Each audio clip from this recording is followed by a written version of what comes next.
Good morning student.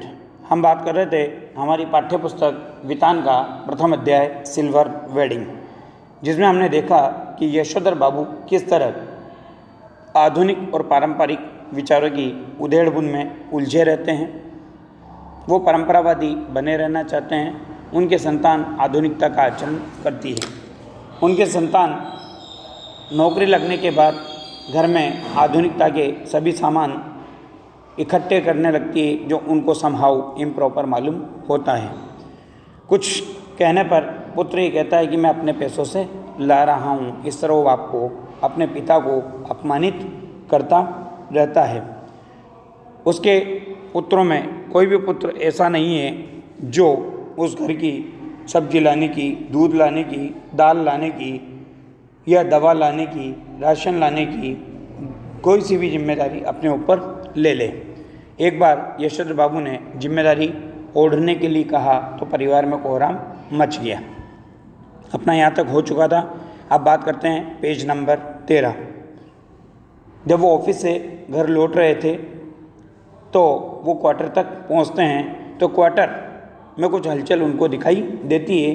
तो वो सोचते हैं कि मैं अपने घर ही आया हूँ या कहीं और आ गया हूँ। इस क्वार्टर के पास पहुंचकर आज वाईडी पंथ अर्थात वाई यानी यशोधर पंत को पहले धोखा हुआ कि किसी गलत जगह आ गए। क्वार्टर के बाहर एक कार थी, कुछ स्कूटर, मोटरसाइकिल, बहुत से लोग विदा ले और दे रहे थे। बाहर बरामदे में रंगीन कागज़ की झालरें और गुब्बारे लटके हुए थे और रंग बिरंगी रोशनियाँ जली हुई थी। ऐसा क्यों हुआ ये मैं आपको समझा देता हूँ। क्योंकि पुत्र ने पिता को सरप्राइज़ देने के लिए एक सिल्वर वेडिंग की पार्टी रखी, ऐसा आपको लग रहा होगा, परंतु वास्तविकता ये नहीं थी। पुत्र अपने घर में जो आधुनिकता के सामान थे, अपना जो स्टैंडर्ड था, उनको अपने अधिकारी वर्ग को, अपने मिलने वालों को, समाज के सभ्य वर्ग को दिखाना चाहता था और आधुनिक बनने की होड़ में ही उसने पिता की सिल्वर वेडिंग की पार्टी आयोजित की थी।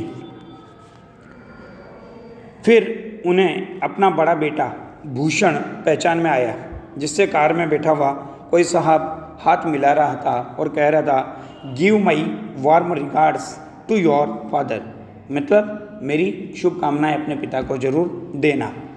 यशोधर बाबू ठिठक गए। उन्होंने अपने आप से पूछा कि क्यों, आज मेरे क्वार्टर में ये क्या हो रहा होगा।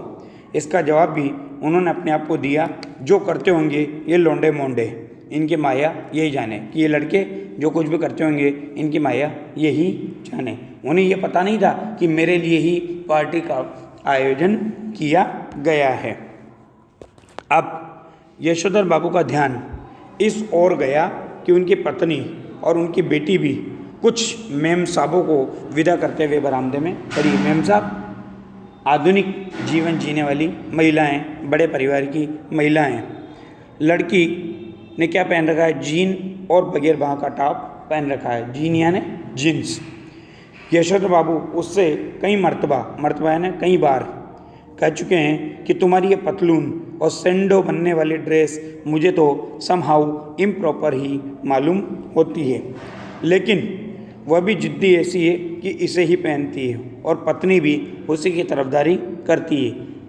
क्योंकि मैंने आपको पहले ही बता दिया है कि पुत्र पुत्री के कहने पर पत्नी क्या बनने की होड़ में चली है, आधुनिक बनने की होड़ में आगे बढ़ चली है।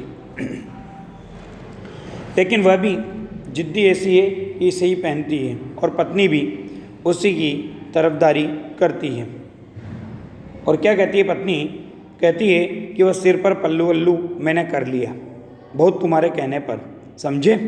मेरी बेटी वही करेगी जो दुनिया कर रही है, अर्थात वो परंपराओं के आधार पर जीवन नहीं जिएगी। मैंने भी जब तक संयुक्त परिवार में रही तब तक सिर पर पल्लू वगैरह खूब डाल लिया, अब मैं भी सर पर पल्लू वल्लू नहीं डालूंगी।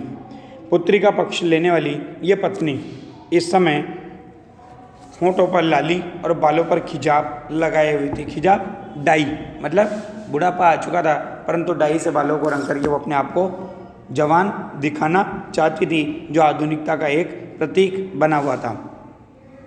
जबकि ये दोनों ही चीज़ें आप कुछ भी कहिए यशोधर बाबू को समहाउ इम्प्रॉपर मालूम होती है। क्यों? क्योंकि व्यक्ति को वास्तविकता में जीवन जीना चाहिए, बनावटी जीवन शैली को स्वीकार नहीं करना चाहिए। ऐसे विचारधारा किसकी थी? यशोधर बाबू की। आधुनिक किस्म के अजनबी लोगों की भीड़ देखकर यशोधर बाबू अंधेरे में ही डूब के रहे। क्यों? क्योंकि वो सामने नहीं जाना चाहते थे। वो इन सब कार्यक्रमों को क्या मानते थे? साहबों के, बड़े लोगों के चोचले मानते थे। उनके बच्चों को इसलिए शिकायतें कि बब्बा तो एलडीसी टाइपों से ही मिक्स करते हैं, मतलब एलडीसी बाबू लोग, क्योंकि वो जिस तरह की नौकरी करते हैं वो उसी तरह के लोगों के बीच में रहना पसंद करते हैं। तो बच्चों को वो एलडीसी टाइप के लोगों में रहना पसंद नहीं है, बल्कि क्या चाहते हैं बच्चे कि वो अफसरों के बीच में रहे। जब कार वाले लोग चले गए तब यशोधर बाबू ने अपने क्वार्टर में कदम रखने का साहस जुटाया। भीतर अब भी पार्टी चल रही थी। उनके पुत्र पुत्रियों के कई मित्र तथा उनके कुछ रिश्तेदार वहाँ पर जमे हुए थे। अब देखिए, अब ऐसी स्थिति थी तो पिता को बड़ा सम्मान से अंदर ले जाना चाहिए, लेकिन पुत्र ने यहाँ पर भी उनको अपमानित किया। सब लोगों के सामने उनको थोड़ा झिड़कते हुए बोल रहा है। क्या कहता है? देखो, उनके बेटे ने, बड़े बेटे ने झिड़की से सुनाई कि बब्बा आप भी हद करते हैं। सिल्वर वेडिंग के दिन 8:30 बजे घर पहुँचे, अभी तक मेरे पास आपकी राह देख रहे थे। मतलब वो दिखाना किसको चाहता था? अपने बॉस को, कि मैं अपने पिता के लिए कितना समर्पित हूँ, उनकी सिल्वर वेडिंग भी किस तरह से मना रहा हूँ। हम लोग तो, पिता यशोधर बाबू उसको कहते हैं कि हम लोगों के यहाँ सिल्वर वेडिंग कब से होने लगी है। यशोधर बाबू ने शर्मीली हंसी हंस दी। तो देखिए, पुत्र फिर वही पैसों का रोप दिखा रहा है और क्या कह रहा है कि जब से तुम्हारा बेटा 1500 माहवार कमाने लगा तब से। आप खुद बताओ कि क्या पुत्र की इस तरह की टिप्पणी सबके सामने करना, पिता को सुनाना उचित था? मेरे दृष्टिकोण से तो ये टिप्पणी बिल्कुल भी उचित नहीं है। ये टिप्पणी थी चंद्रदत्त तिवारी की, जो इसी साल SAS पास हुआ है और दूर के रिश्ते से यशोधर बाबू का क्या लगता है? भांजा लगता है। मतलब पुत्र तो पुत्र, भांजे ने भी उनको इस तरह से करके अपमानित किया। यशोधर बाबू को अपने बेटों से तमाम तरह की शिकायतें हैं, लेकिन कुल मिलाकर उन्हें ये अच्छा लगता है कि लोग बाग उन्हें ईर्ष्या का पात्र समझते हैं। क्यों समझते हैं? क्योंकि आधुनिकता के सब सुख सामग्रियां उनके घर में उपलब्ध हैं। भले ही उन्हें भूषण का गैर सरकारी नौकरी करना समझ में न आता हो, तथापि वह ये बखूबी समझते हैं कि इतनी छोटी उम्र में 1500 माहवार प्लस कन्वेंस अलाउंस एंड तुम्हारा अदर पक्ष पा जाना कोई मामूली बात नहीं है। अर्थात पुत्र को इतना पैसा मिल रहा है प्राइवेट नौकरी में, ये कोई मामूली बात नहीं है। जबकि उनकी मानसिकता में क्या था कि व्यक्ति को सरकारी नौकरी ही करनी चाहिए। इसी तरह भले ही यशोधर बाबू ने बेटों की खरीदी हुई हर नई चीज़ के संदर्भ में यही टिप्पणी की हो कि ये क्या हुई, मतलब कोई भी आधुनिक सुख की सामग्री आती थी तो वो उसके ऊपर टिप्पणी जरूर करते थे कि इसको लाने की क्या जरूरत थी। और पुत्र उनको अपमानित करते हुए क्या करते थे? अपने द्वारा लाई गई सामग्री और पैसों का रोब दिखाया करते थे। तथापि उन्हें कहीं इस बात से थोड़ी खुशी भी होती है कि इस चीज़ के आ जाने से उन्हें नए दौर के निश्चय ही गलत मानकों के अनुसार बड़ा आदमी मान लिया जा रहा है। मतलब देखो, वही विरोधी विचारधारा, एक तरफ तो अपने आप को आधुनिक भी मान रहा है, बड़ा आदमी भी मान रहा है, और एक तरफ उन चीज़ों को क्या मान रहा है? वो व्यर्थ की भी मान रहा है। तो यही अनिर्णय की स्थिति, अंतर्द्वंद की स्थिति पूरे पाठ में हमें दिखाई देती है। मिसाल के लिए, जब बेटों ने गैस चूल्हा जुटाया तब यशोधर बाबू ने उसका विरोध किया, और आज भी वो यही कहते हैं कि इस पर बनी रोटी मुझे तो समहाउ रोटी जैसी लगती नहीं है। तथापि वो जानते हैं कि गैस न होने पर वो इस नगर में चपरासी श्रेणी के मान लिए जाते।